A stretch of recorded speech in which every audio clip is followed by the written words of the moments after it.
February 18th, 12:52 p.m. Old Bailey, Defendant's Antechamber. What on earth just happened in there?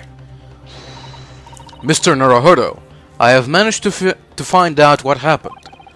Mrs. Sara, I was told it was an advanced form of smoke grenade, a type of exploding device that releases smoke. A smoke grenade? It sounds like the sort of thing ninjas use. They are just making sure everything is safe now. I think the trial will start again before long. But who would have done something like that? The police managed to catch someone who was trying to flee the courtroom, apparently. Flee the courtroom? But why? Well, it is a young girl of around 15, I hear. A young girl. Then, could it be the other passenger that Mr. Mcgildud was just talking about? My thoughts exactly. So he wasn't lying. Oh, what's become of Mr. Mcgildud, actually? There are so many things I need to ask him about, but he's not here. I think he was summoned to the prosecutor's antechamber to answer questions, along with the young girl. Who is she, I wonder? And what was she even doing here at the trial? She was taking a huge risk, and for what possible benefit to herself? There is another matter that is troubling me. What's that? The 20 pence. Oh, according to the coachman, Mr. Beppo, he took 4 passengers that night at a fare of 5 pence each. That comes to a total of 20 pence exactly. But now it seems there were in fact 5 passengers, which means the figures do not seem to add up again. She's right. That is strange. Counsel for the defense, can't to proceed in the courtroom. Trial will recommence in 5 minutes. Oh, thank you, officer. We'll go in straight away. Well, whoever she is, I imagine this young girl will be asked to take the stand and testify now. I really cannot imagine what she is going to say, but it could alter the whole direction of the trial. We'll know soon enough, Mr. Sato. Yes.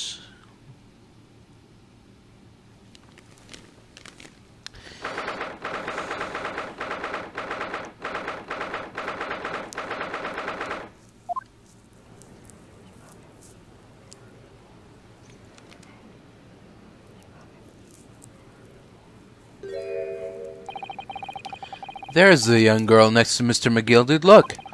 She must have been the one who caused the disturbance before.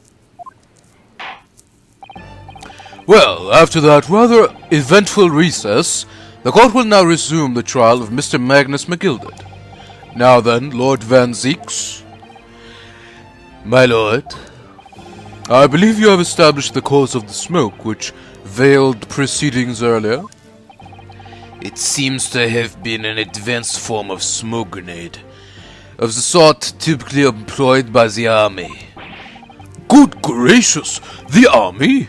What in the devil's name? It was an elaborate attempt by a young girl to cloak her escape from the public gallery, but she was caught. And now occupies the stand. Your name, girl?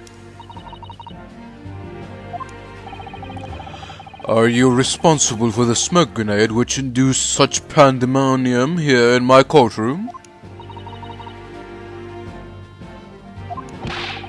What is the meaning of this deplorable behavior?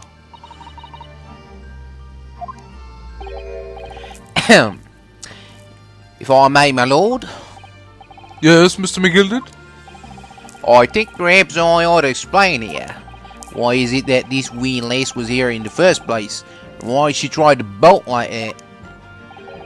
'Tis all tied up with the events of that night, so it is.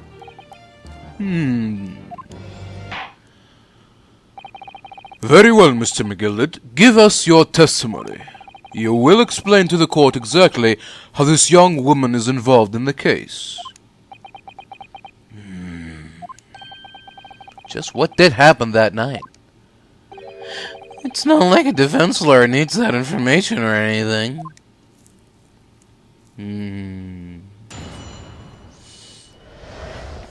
Alright. On the night in question, I took the back seat in the omnibus and promptly nodded off.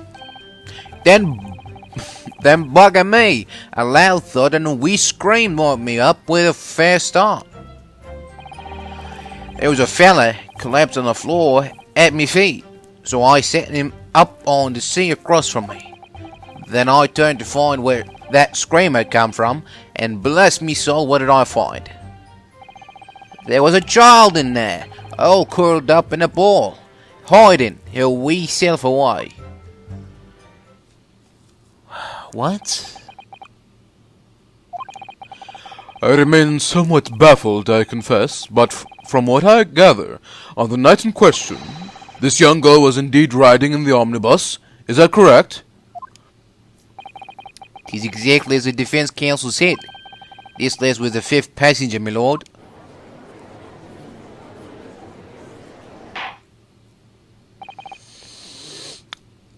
Very well.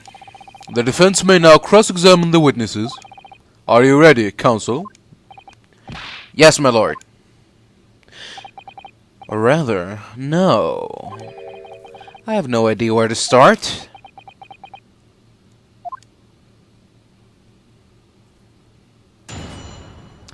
I know where to start. From the beginning. On the night in question, I took the back seat in the omnibus and promptly nodded off. For how long? And when you first got onto the omnibus, were there any other passengers already on board? They were not. The cabin was empty, and there was no one on the roof deck either. You are the first passenger, as it were. I see. Aye, and that's why I took the back side as I did.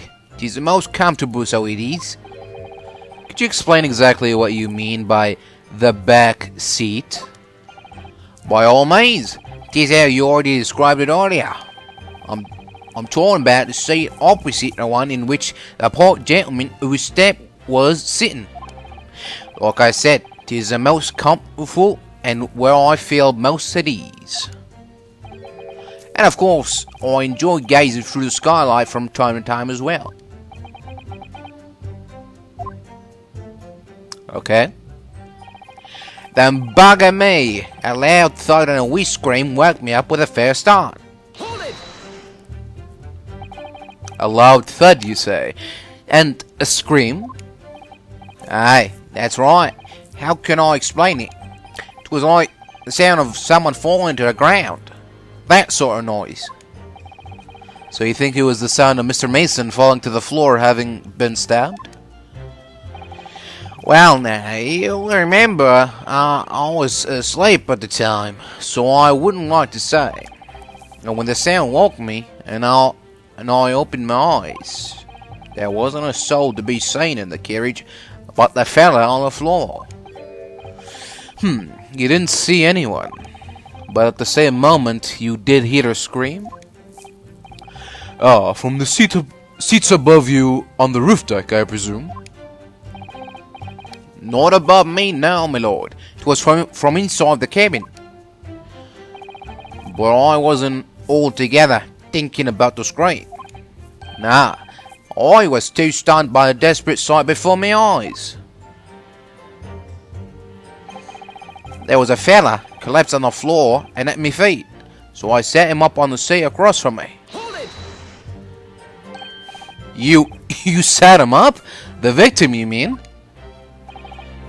That I did, on the seat across from me, as I said.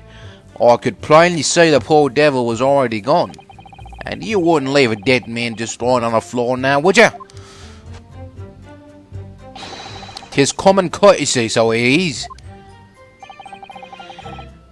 I find that a little hard to believe. Hurrah, Lord Van Zeeks. Now what would that be? You wait to find a man lying dead at your feet in a carriage, and you know a person with hails a cab, man. Any upstanding member of London society, that is. Well now, as you know, I'm in something of a special line of business. The business of lending money at exorbitant rates of interest?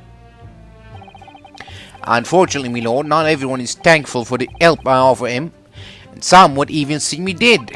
So I do try, where at all possible, to avoid getting myself in a tangle with trouble.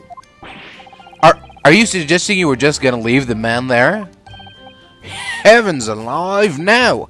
I was always intending to report it, so I was. Only, I had a mind to find out what the whys and wherefores first. The whys and wherefores? Right you are. There were some details I wanted to understand before anyone else got to meddling. That wee scream I heard, for example. Wouldn't your gut self do just the same? Yes, the scream he says he heard at the same time as the thud of the victim collapsing. Then I turned to find where that scream had come from, and bless me soul, what did I find? What did you find? I'm afraid I don't understand. I'm sure you told the court that there was no one else in the carriage except yourself and the victim. So I did, sir, so I did. As far as I could see, that is. What do you mean by that? Well now, 'tis a queer thing.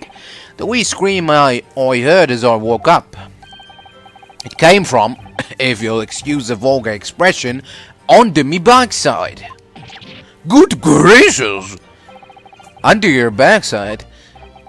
And when I lifted the seat on which I'd been sitting, I found there's a wee cubby hole there for storage. Mr. Naruhodo, we can examine the omnibus ourselves, remember? Yeah, we found that. Yeah, of course, the whole bus was submitted as evidence. This would be a very good time to have a thorough look around inside. And that's when I found her. Is something else gonna show up now? That, I mean, we already looked inside the bus and found that there was a hiding place. That was like the basis of this whole time. When they were talking about a fifth passenger, I immediately discovered, hey, was there blood on the floor last time we went here? That's blood, isn't it? Is something wrong? Oh, it's just, well, this blood stain is so obvious, that's all. And yet, Van Zeek has made no mention of it. I suppose that does seem a little strange.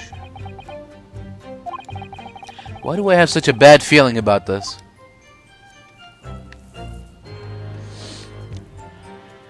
Okay. And then we go here. This is actually rather hard when you sit on it. Only wide enough for two gentlemen to sit side by side, really. Of course, an English gentlewoman would be dressed in such finery. It would be quite impossible for her to climb up to the roof deck, so she would have to be seated in here. A woman in a kimono would have the same problem. Women's clothes are very impractical, aren't they? Yeah, tell me about it. I mean, what? This seat has a handle, it seems. Hey, the bags are gone. The stuff inside is gone. What the hell? This is a storage compartment, but there's nothing in here. It's totally empty. What the heck? Did someone take stuff out of here during recess? When the person threw the smoke bomb, did someone come in here and take stuff? Something doesn't seem right here, but I can't put my finger on what it is. There were definitely stuff in here. Tools for repairing the thing. the coach cart. And there wasn't blood on the look, it's fresh. It looks fresher than this. This is new. This is new stuff. What the hell? This is like the spot the difference. Alright, maybe if we go outside, maybe something on the roof deck has changed too? I don't know.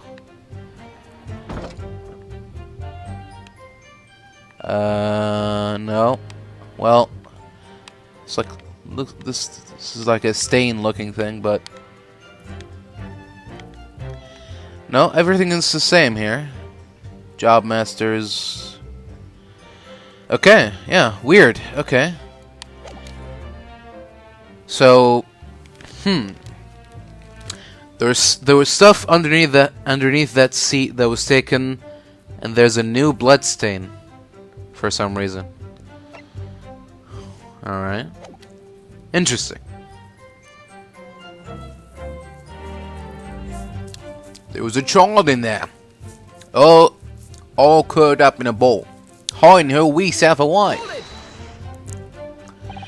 You say she was hiding herself? Aye, that's right. It was hard to see in the dim lamplight, but she was all curled up in a wee ball. When our eyes met, well, my heart nearly stopped beating in my chest. Oh, you're really overacting this. Still and all, I pulled her from under there and sat her on the seat opposite so I could have a wee chin wag with her. The seat opposite? That's right, just next to the dead gentleman there. You sat this young girl next to a corpse, sir? Well, as I'm sure I mentioned, a gentleman in my position can all too often find himself in mortal danger. So, I needed to find out just who this urchin was, you see. While I was in the middle of talking with her, I heard another scream. A fella's voice this time. Presumably that scream was Mr. First, who was sitting on the roof deck seats. Right you are again, I would say, sir. Looking down through the skylight, he must have seen this young girl and the gentleman with a knife in his belly. In other words, the previous witnesses did not, in fact, see you at all, Mr. Mcgildud. What they believed to be yourself and the victim was in fact this girl and the late Mr. Mason? Aye, my lord. I was, as I think everyone understands now, sat at the back of the carriage out of sight.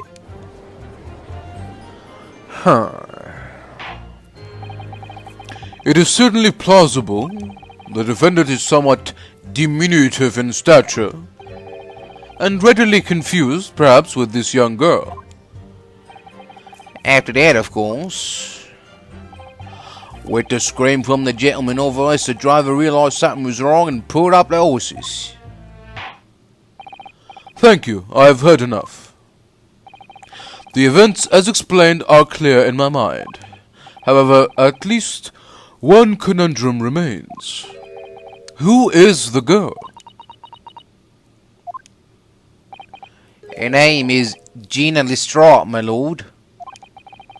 She's a chainsaw, earns her crust among large crowds, relieving people of their purses. What's commonly called a pickpocket. What? This girl here? A petty thief? Well, she doesn't look like a... you know? Order! Is this true, Miss Lestrade? Miss Lestrade, you will answer the question.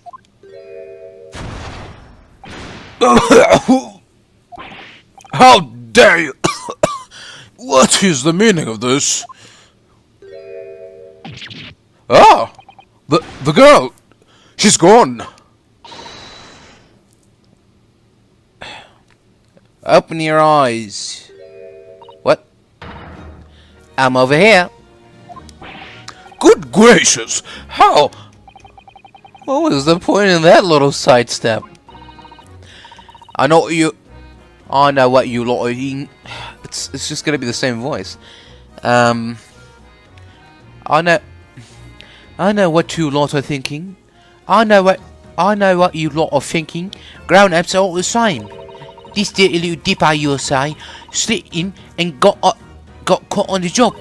She got herself back in the corner, so she didn't have to gent. Go on, that's what's in your heads, innit? No, not at all. This is a court of law. We're here to determine the truth, not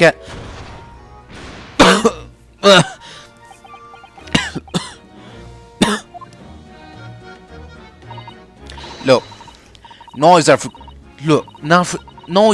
cowards. Only thugs use weapons like that. All I need for what I do is these fingers. I'm a professional, alright? Maybe not in your eyes, but I got pride in what I do. Let me guess, you don't count smoke guns amongst weapons for thugs? Oh, this? Yeah, this was in a bag I left the other day. Down where you keep the four-wheel drags. It's nice, isn't it? I like the pink best. Oh, do not wave that thing in my direction again. So, you admit that you were riding the omnibus on the night in question?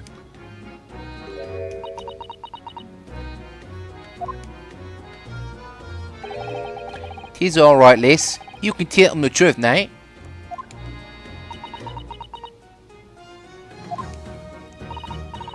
Alright, yeah. It's just like the Irishman said. Irishman?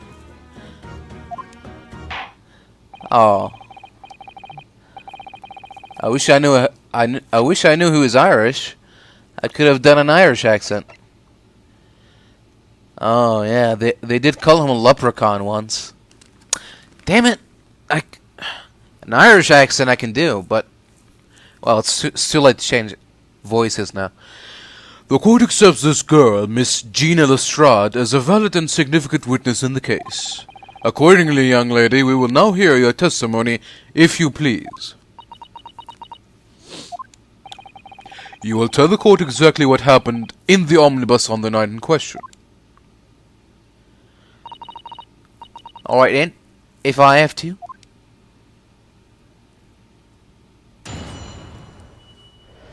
Okay.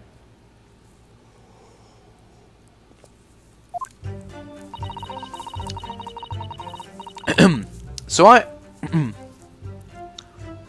snuck inside the carriage before they hooked up on the horses just like always. But it was a real waste of time. I got nothing to show for my troubles that night.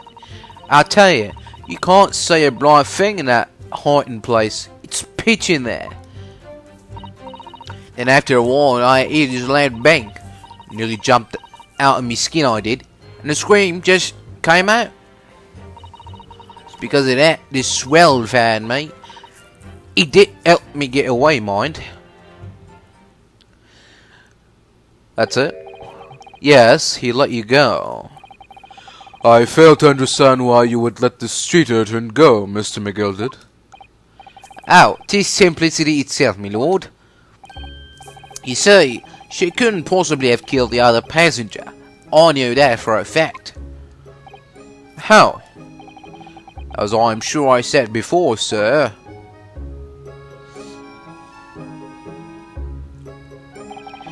I was sitting right on top of her place where she was hiding herself. I think a demonstration is called for.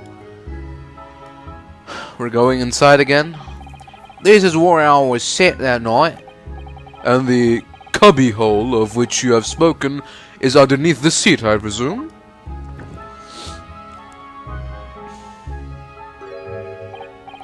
Yes, it does appear just large enough to accommodate someone of the girl's stature. Aye, but of course, that wee lass was stuck in there. Because I had parked myself on the seat for the duration. Ah! So you see, that's why I let the lass bolt. I knew that if the police found her that, they'd automatically assume she'd done it.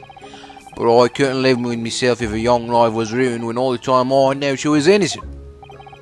Even though you must have realized your action would result in your own innocence being called into question? Not at all, my lord. Not at all. I knew in my own heart that I was innocent. So I thought it was worth taking a pat on my own good name for the sake of this less fortunate lace. My goodness. What a perfect gentleman. My lord, this fine example of a man cannot possibly be guilty of an heinous crime like this. I'm ashamed of myself for ever doing to you, sir.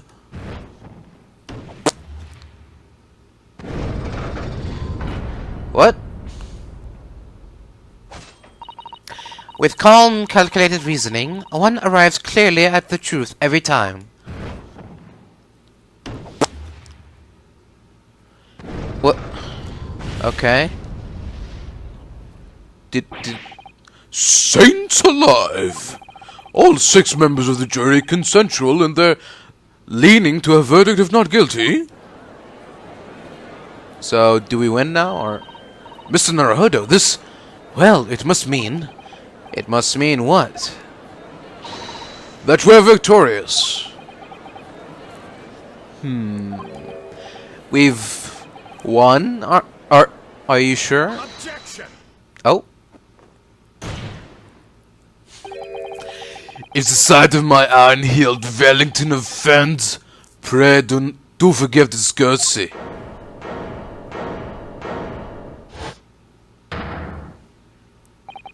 This really is a consummate example of the one monumental flaw in British judicial practices. Where evidence and reasoning should be paramount, emotion rules the day. Emotion? The witness's latest statement gives us a clear insight into his true nature. What do you mean, his true nature? Do you really think Scotland Yard would have made such a glaring omission? After the incident, the omnibus was comprehensively searched by officers of the police. Obviously, the interior of this cubbyhole, as the witness put it, was included in their investigation.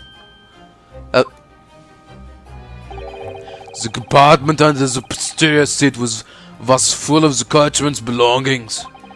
It's noted in black and white here in the police report. Good lord!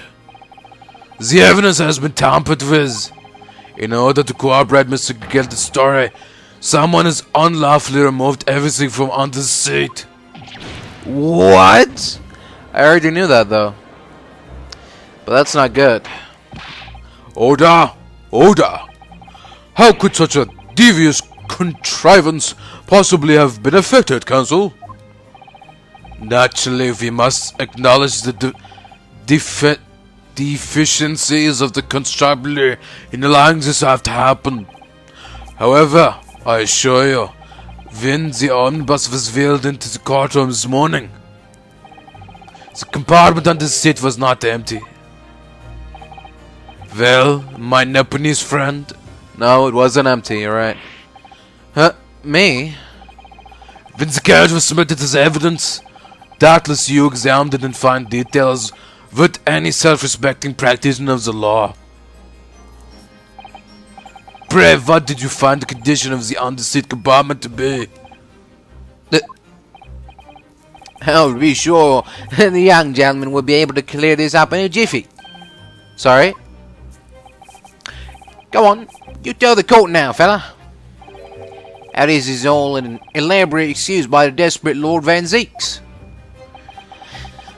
Yeah, I wish I could say that.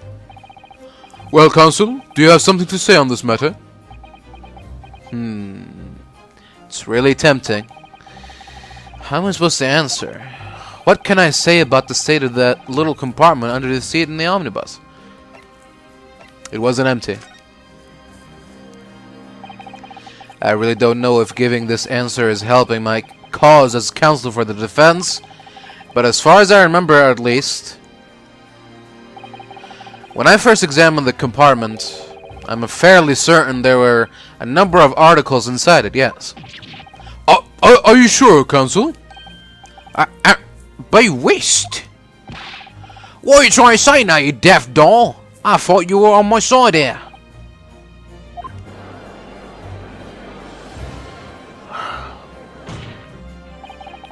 What game are you playing? Your task is to defend the man in the stand.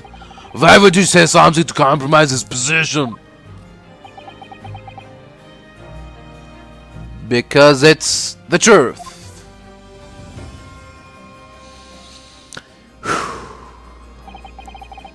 As the advocate for the defense in this trial, I confess I am still not entirely sure where I stand. But it seems to me that I should state what facts I do know as clearly and honestly as possible. Interesting. It's not altogether pleasing, fella. I'm simply telling the truth, Mr. Mcgildud. Well, don't forget that you're supposed to be representing my best interests here, lad. Now then. A fella's memory is a curious thing, and not altogether reliable. Now, the court must consider the facts. That cubby under seat is as empty as the devil's heart, so it is. Do you think perhaps it would be in your best interest now to admit that you might have been mistaken?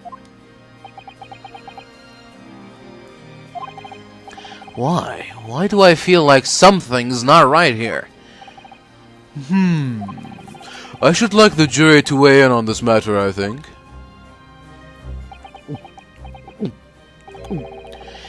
That compartment is designed to... that compartment is designed to house equipment used to maintain the smooth running of the carriage. The guild's rules state that omnibuses should be properly and fully equipped at all times. So it certainly wouldn't have been empty on the night in question. Beppo isn't that irresponsible. That money-lending fleecer and the big purse are lying. Just like that, the scales are turning again. No! I cannot believe I was nearly taken in. The stinking rich are always stinkers. Nothing but dull cowards. The lot of them. What? Oh no. It's a trick. Of course it is a trick.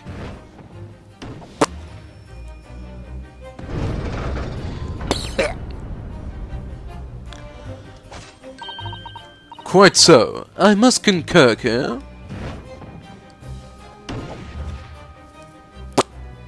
There we go. With calm, calculated reasoning, one arrives clearly at the truth every time. Yes, but every time a different truth, it seems.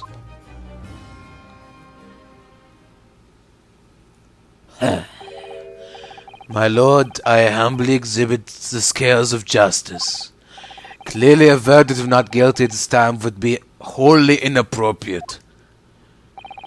Thank you, counsel. But before we proceed any further, there is the matter of the outstanding cross-examination.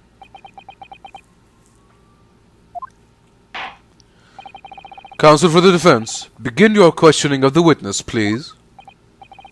Yes, my lord. What the hell just happened? The whole balance of the trial just shifted, almost beyond recognition.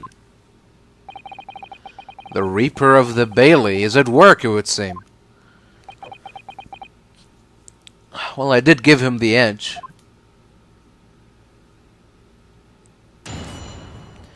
But hey, I'm not gonna win this by lying, that's for sure. So, let's do this. So I snuck inside a cage before they ate up the horses, just like always.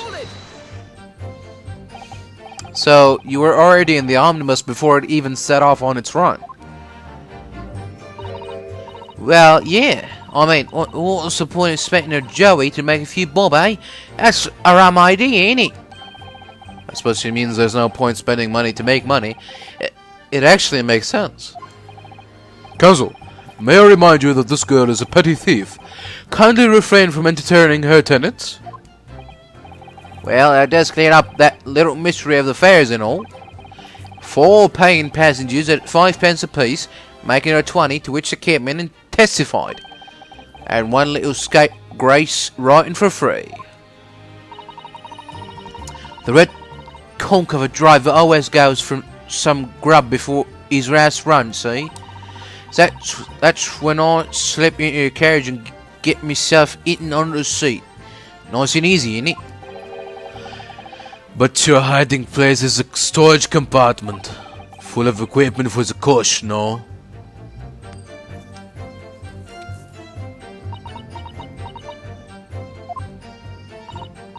Yeah, there's brushes and buckets and whatnot in there, sure. I always chuck all that out and cram it in a corner somewhere. That one never seems to bother much.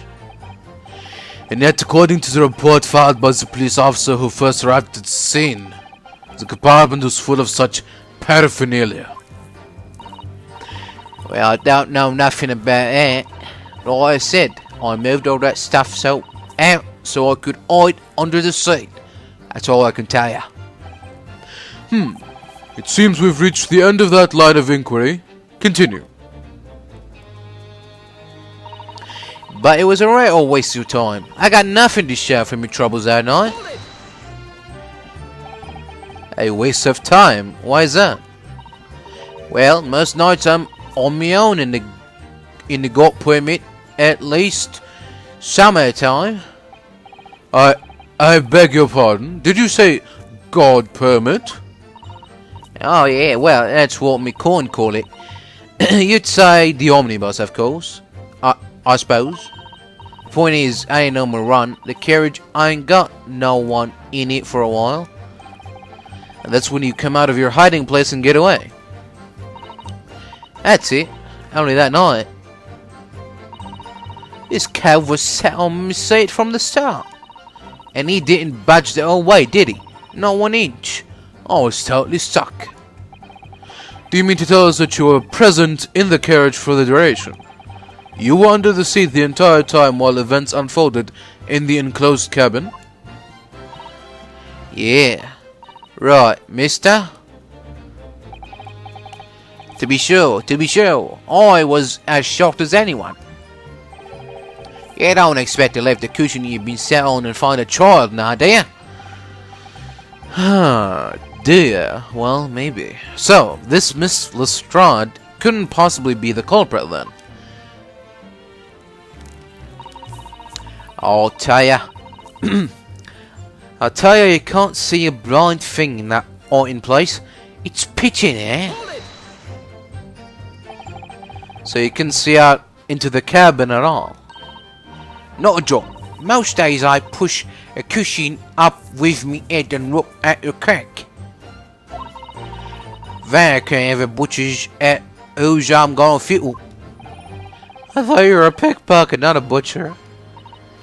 I mean, I can have a look. The seat I get under isn't as plush as the other one, see? So most of the time the passengers plant themselves opposite. But for some reason that night, this here Irishman spent the whole journey right over me head. And for that reason you weren't able to push the cushion up to peek out, I see. Truth is, I ain't too happy in small dark places. Feels too much like being thrown in a clink. But it's the only place to hide in them carriages, so it's Hobson's choice. Why doesn't she just stick to picking people's pockets in the open then? I'd say there's some reason that she's not letting on, judging from her demeanor. So anyways, I was a bit scared, but I had to just stick it out under there. Nothing else for it. Then after a while, I heard this loud bang. Nearly jumped out my skin, I did. And the scream just came out. When you say a loud bang, do you mean the noise of someone falling to the floor? Could have been, I suppose. I don't remember so well. Point is, it made me jump. You let out a scream involuntarily. That's right. And then I felt a cushion over my head get light all of a sudden. Presumably when the defendant got up in order to help the victim, yes. Or not. It could equally have been the moment the accused stood in order to stab his victim. Could it not? Well, girl, did you see what happened at that crucial moment? Yeah, I saw it. I pushed up the cushion and had a quick butchers while I had the chance, didn't I? The Irishman was sitting up the bloke what had fallen on the floor on the seat opposite. That matches Mr. Mcgildud's account, of course. But then, a fella suddenly turns round and looks right at me. I sunk back down again, but it was too late by then. I should have never risked looking. It's because of that, this swell found me. He did help me get away, mind. And when Mr. Mcgildud discovered you, he pulled you out from your hiding place? I was scared stiff, I was. He dragged me out and sat me down on the seat and all. Next to the victim, Mr. Mason. Yeah, that bloke had a knife in his guts. He was still bleeding. And then the carriage lurched a bit and he ended up falling onto me. Oh, how awful. Both my hands got covered in blood. It made me feel sick as a dog. Both her hands covered in blood. Well, there we go. That must have been what the rooftop passengers saw. After that, I believe you talked with Mr. Mcgildud for a while, is that correct? Yes, some stuff. He asked me some stuff. What to know my name and what I was up to in that. Then I heard something from up above. Someone screamed. Yes, Mr. First on the roof deck, one would presume. Well, I didn't want no one to see my face, so I didn't look up. Then the horses were drawn up smartish, and this Irishman says to me, "Get back under the seat, I'll see that you can get away later." All 6 members of the jury had decided the defendant was innocent. For one brief shining moment, yeah. It is clear that they are still very unsure. If we could just find some conclusive piece of evidence among this new testimony, I am sure we would clinch the verdict we want. Yes, I think you're right. And I have this niggling feeling. Something's bothering me. But I just can't quite put my finger on it. I'm clueless here. I have no idea. I think I'm gonna... I tried to avoid this for as long as I wanted to, but I think I am gonna have to consult the wiki, you know, or the game guide. Oh, okay. Alright, so it wasn't... I wasn't supposed to look for evidence. I was supposed to... For some reason, I was supposed to press the third statement again. Let's see what happens. So you couldn't see out into the cabin at all? Not a joke. Most days I push a cushion up with me head and look out the crack. Then I can have a butcher's who's I'm gonna fiddle. I thought you were a pickpocket, not a butcher. I mean, I can have a look. The seat I get under ain't as plush as the other one, see? So most of the time passengers plant themselves opposite. But for some reason that night, this Irishman spent the whole journey right over me head. And for that reason, you weren't able to push the cushion up to peek out. I see. Truth is, I ain't too happy in small dark places. Feels too much like being thrown in the clink. Okay, now he has a reaction. What the hell? Excuse me, is something wrong, Mr. Mcgildud? I do apologize. Was there something the matter, counsel? I'm just wondering if Miss Lestrade's last comment made something occur to you, perhaps. You seem to be thinking something to yourself. Oh, no, it was nothing important. I was feeling bad for the poor lasses, all. I remember feeling desperate myself as a young lad, shut up in the dark. 'Twas terrifying, so it was. I see, yes, I'm sure we can all sympathize. I'm still scared of the dark now.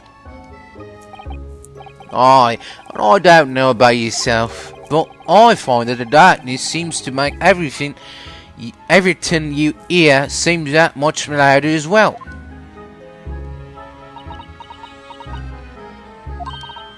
Yeah, I suppose it does. Maybe. Miss Lestrade, did you hear something that night? Anything? An unusual noise, perhaps?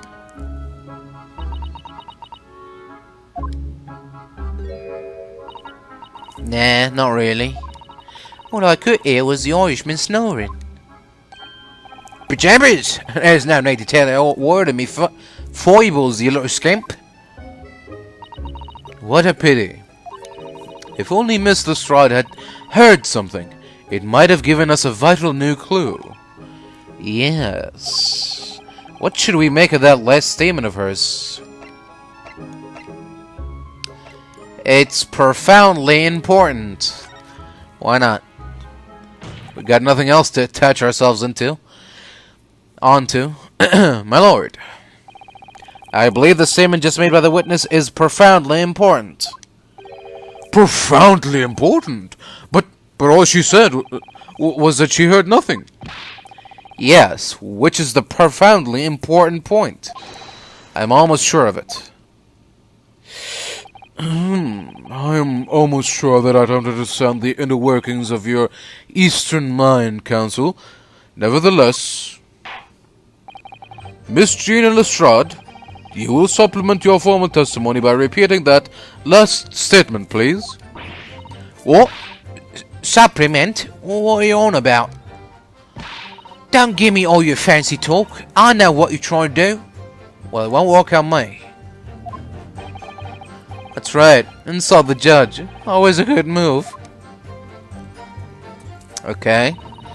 I was straining my ears to work out what was going on, but all I could hear was snoring.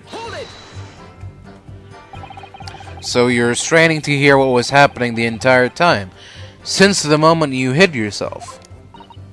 Well, not exactly, no. Sorry? Well, there was no one in the cabin to start with. I could just push the cushion up and have a butcher's to see what was what. But then, when I saw this swell getting on, I got my head down so he didn't notice me. And Mr. Mcgildud sat on the seat under which you were hiding, correct? Yeah, what'd you Adam and Eve, eh? What a mug. So then all I could do was listen.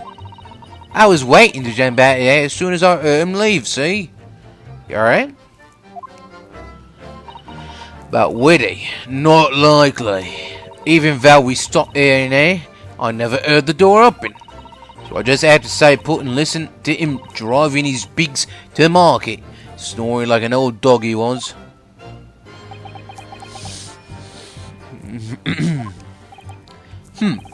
Are there any conclusions we can draw from that, I wonder? No, it doesn't add up. She didn't hear the door once after he got in. What about the victim? Miss Lestrade, what you have just told the court is clearly at odds with the facts. At odds? Are you sure, man? Absolutely not. It seems my learned Naponese friend is not as dull-witted as I feared. So Van Zeeks realized it too. Interesting.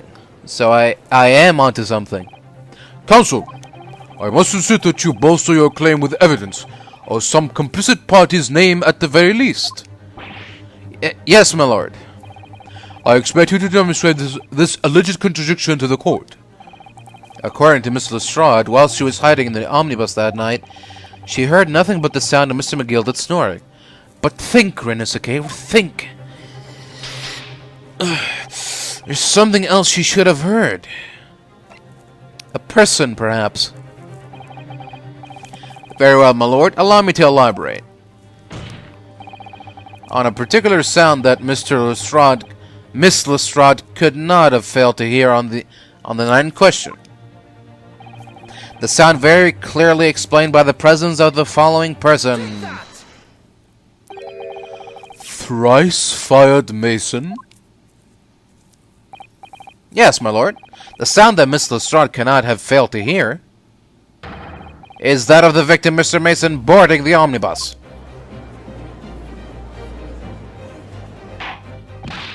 Order! Explain your reasoning, counsel. Miss Lestrade, allow me to confirm something. You claimed earlier that you were the first person on board the omnibus. Is that correct? Yeah, of course I was. I got on what the driver was in the pub, didn't I? And the next person to board the omnibus was Mr. Mcgildud. There he was. Not a soul in the cabin when I climbed aboard. At least, not in plain sight. So you were, to all intents and purposes, alone in the enclosed cabin of the omnibus at that time. Did I not just say as much? I wasn't travelling with anyone else, if that's what you mean. Yeah, I saw him get on, remember? Through the crack under the seat cushion. He was on his own for sure. And from what we've heard, the carriage made a number of stops after that on its onward journey. During which time, did you not hear the door opening or closing at all? Nah, I never heard it. That's exactly what I was listening for, wasn't it? Waiting for this swell to leave? In which case, when and how did the victim end up in the carriage? Oh! We know that the victim collapsed inside the enclosed cabin of the omnibus. Therefore, Miss Lestrade's statement about what she did or did not hear is at odds with the facts.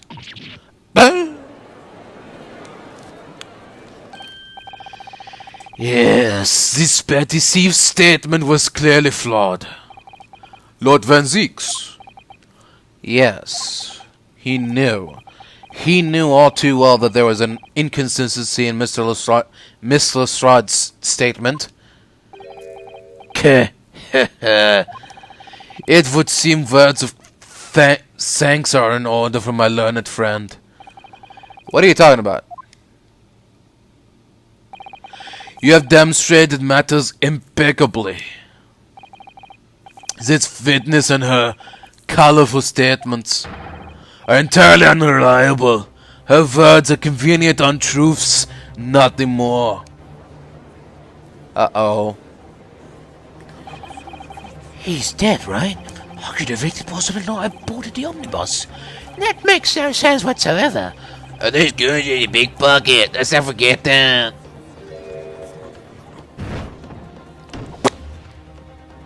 Damn it. No! She didn't even say anything. I didn't want to judge the dear little mite just because she has some rather naughty ways. But I must say, I can't abide liars. And neither can I. Mr. Foreman.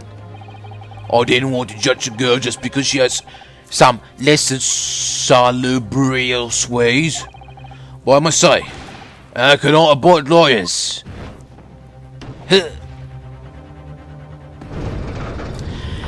And we're back. Mr. Naruhodo, that's 5 jury members leaning towards guilty.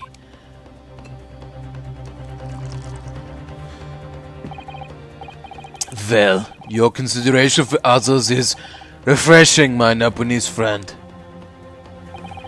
To the considerable troubles you have spared me.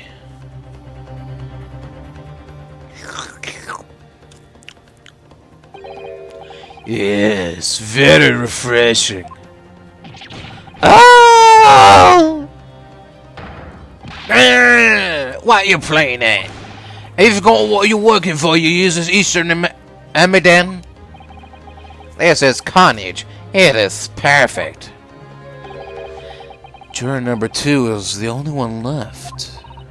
Mr. Naruhodo, the way this is going, I know if we can't find some new way to convince everyone of Mr. Mcgildud's innocence, the judge will rule and we'll have lost. I very much wanted to believe the words of one of London's most respected gentlemen, but those of us in service know we must accept our truth. Hold it!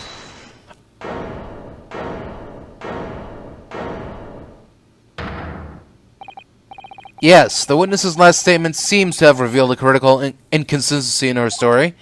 However, if we consider the possibility that her statement is in fact the truth, it may shed an entirely new light on this whole case. What are you saying? Counsel? I'm... sorry, sir. Whatever do you mean?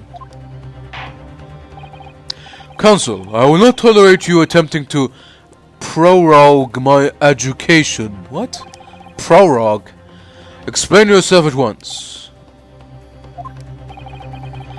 When the accused boarded the omnibus on the night in question, the victim was nowhere to be seen.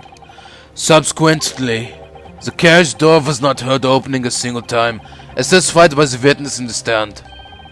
Yet the victim's body was found inside the carriage. If this petty thief's word is to be believed, how do you explain the victim's miraculous appearance inside the cabin of the omnibus?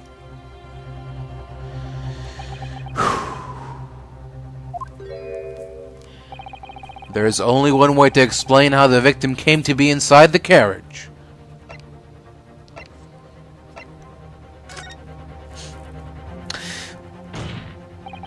If the door wasn't open even once, the only explanation is that the victim entered the enclosed cabin some other way. Objection! I wondered what new fancy you would come up with in your blind panic. But behold, the omnibus is here for us to see. Only one side of the enclosed cabin is furnished with a door. The other has only windows.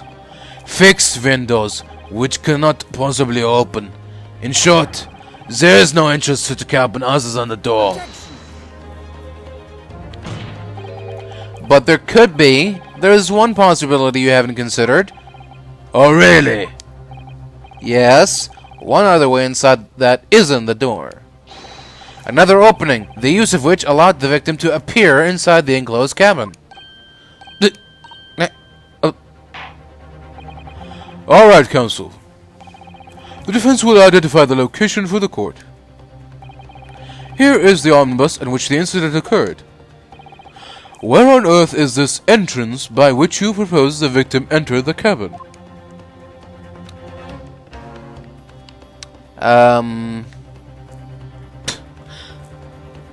Through the roof.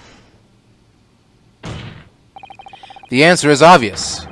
It can only have been the skylight. Am I accidentally going through the right path? I was doing a joke answer. I didn't know this was the actual line of inquiry. I say, the skylight. I was joking. I didn't think it would go this far. Your ludicrous proposal almost has made me lost for words. However, the skylight may well be large enough for someone to pass through. Objection! So you claim, but do you have a shred of evidence to support your out-of-brand theory? Both Mr. Mcgildud and Miss Lestrade said the same in their testimonies. They each claimed to have heard a loud thud, such as the noise made by someone falling to the floor. Oh my god. Yes, which has already been explained, as the sound of the victim falling from his seat having been assaulted with a dagger. Yes, it has, but would a man slipping from the seat onto the floor really have made such a loud noise as the witness described. A noise loud enough to cause Miss Lestrade to let out an involuntary cry, in fact. Good gracious! Perhaps, in fact, that was the moment that the victim made his entrance into the cabin. No, let me rephrase that. The victim didn't enter the cabin as such. He fell into it. Objection! You're not suggesting that the victim fell from the skylight into the cabin? That's simply impossible. How can he be so sure? Because if the victim had fallen inside through the skylight as you say, the passengers on the roof deck would have seen it happen. And yet, not one person made mention of such events in their testimony. Well, yes, that's true, but... Hold it. Might a humble fella make a wee comment here? Mr. Mcgildud.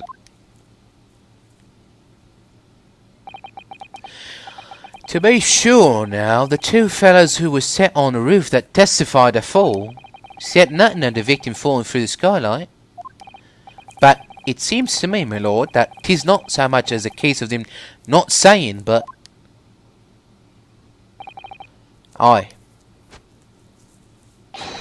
'Tis a case of them being unable to say. What?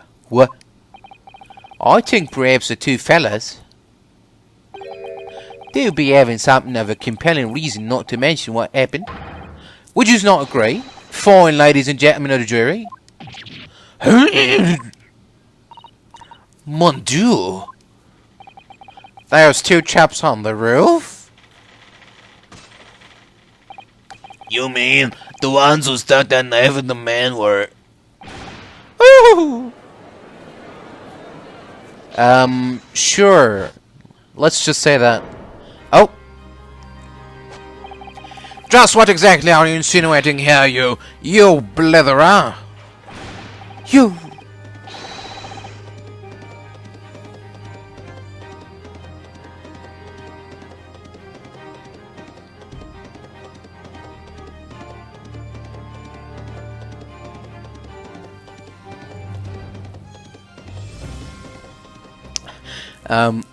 Sorry. You rotter, he said. You rotter. What are you insinuating?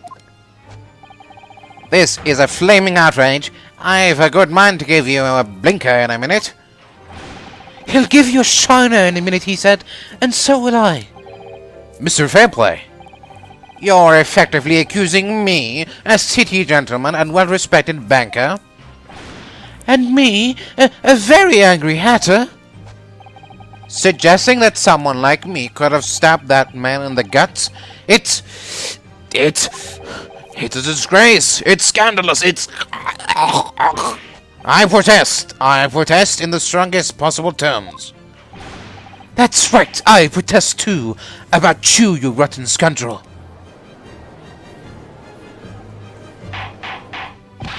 Order! Order! Order! This is not the time, witnesses. I will not permit this wanton invasion of the stand. Return to the anteroom at once. But this is beyond reason, my lord. It's outrageous. It's very hurtful, you know. My lord, if I may comment. Go ahead, Lord Van Zieks. It was the defense that incited this outburst from the witnesses. My learned friend has seen fit to abandon all protocol and accuse the witnesses without proof. Accuse? I never intended to... It seems, young Nipponese, that your command of the English tongue is wanting. You propose to this court that the victim fell through the skylight from the roof deck of the omnibus. That hypothesis cannot possibly stand without the rooftop passengers being aware of the events. You have branded these gentlemen liars. You have intimated their criminal guilt. In our British courts of law, that is what is termed a baseless accusation. Oh, I know it was rash to put this idea forward without any actual evidence, but you can't just dismiss it without a second thought. What are we wasting time for? Get them to testify. I thought there was something fishy about that from a moment I laid eyes on the fella. We have to see this matter through now, one way or another.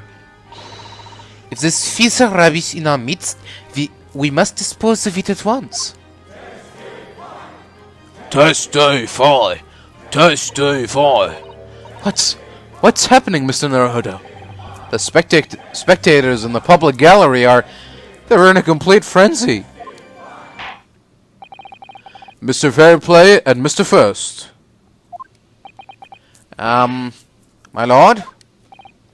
You will take the stand again and make another formal testimony. In reference to the indictment brought by the defense. Yes, my lord. I didn't come here for this.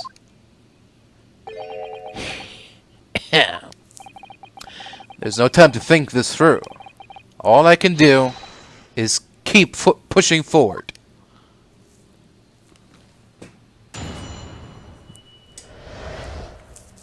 I can't believe that the answer was that.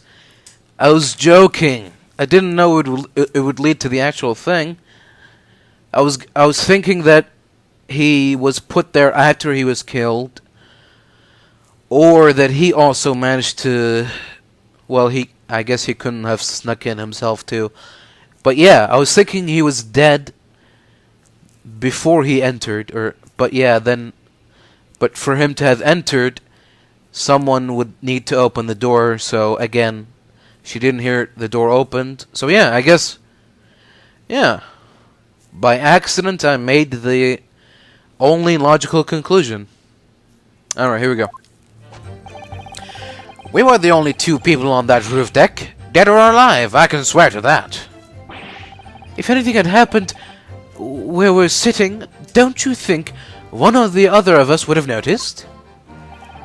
In any case, neither of us know the first thing about the victim. We had no reason to kill the man. The skylight was shut the entire time, I tell you. We couldn't possibly have opened it.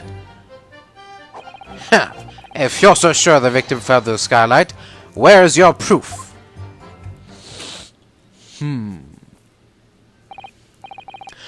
I must say that on listening to this testimony, it is somewhat hard to imagine